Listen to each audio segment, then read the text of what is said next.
Where is India going today? Is it surging, having just overtaken the United Kingdom to become the fifth largest economy in the world? Or is it flailing, having settled at a growth rate that is grossly insufficient to provide jobs for the millions joining the labour force?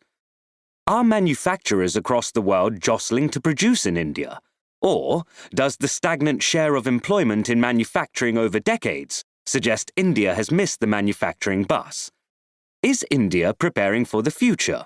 Or is it too focused on battling the past? Are Indians uniformly doing well? Or is India becoming more unequal, with the upper class experiencing the best of times while the middle class sinks slowly?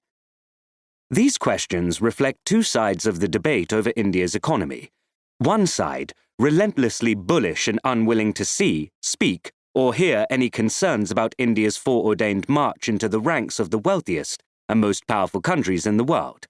The other side is much more critical, unpersuaded there is any good in what is happening. Is it, as Cambridge economist Joan Robinson said, whatever you can rightly say about India, the opposite is also true? Or is there more truth to one side than the other? The answer matters because the cheerleaders feel the government should impose its will wherever needed, even at the risk of turning authoritarian. After all, is this not how China grew? From economic parity with India in the 1960s to becoming one of the world's two superpowers today, with an economy over 5 times the size of India's?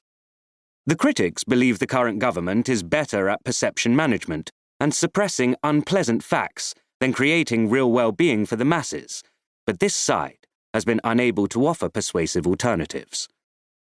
There is certainly a restlessness in India today, most noticeable among its youth. They are the largest and still growing segment of the population and are unwilling to settle for old bromides.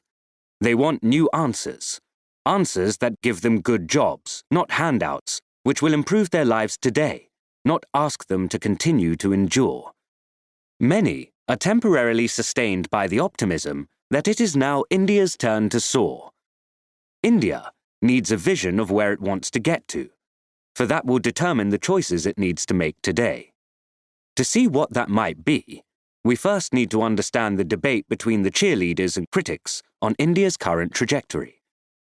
We will explain in this book why we think the critics are largely right on the facts.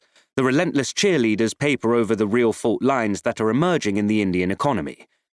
Too many of India's youth don't have jobs and don't have a hope of getting one, so they stop looking.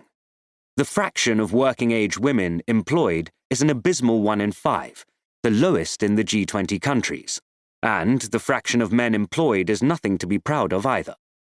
India wastes too much of its human capital and is in danger of frittering away its demographic dividend, the supposed dividend from having a growing share of working-age population, because it is not creating enough jobs. And new storm clouds are emerging. Geopolitical tensions, as well as disruptions caused by the pandemic and climate-related disasters, are causing firms to rethink their global supply chains. Many multinationals are contemplating nearshoring or even reshoring their manufacturing. Jobs in manufacturing and services are also at risk of being automated, either by robots or by artificial intelligence algorithms. India needs solutions. The cheerleaders are correct in thinking the government is getting some things right. Reforms like the switch to an all-India goods and services tax, which unifies the Indian market by replacing myriad state-by-state levies, had long been proposed but were executed under the current government. India is building highways, tunnels, and rural roads faster than before. Direct benefit transfers, enabled by the digital stack, which we will describe later, and mass opening of bank accounts, allow the government to reach the beneficiaries directly with minimal leakage on the way. And in September 2023, India ended its turn as the G20 president with a well-organized meeting in Delhi, culminating in a statement that achieved a consensus on some very fractious issues.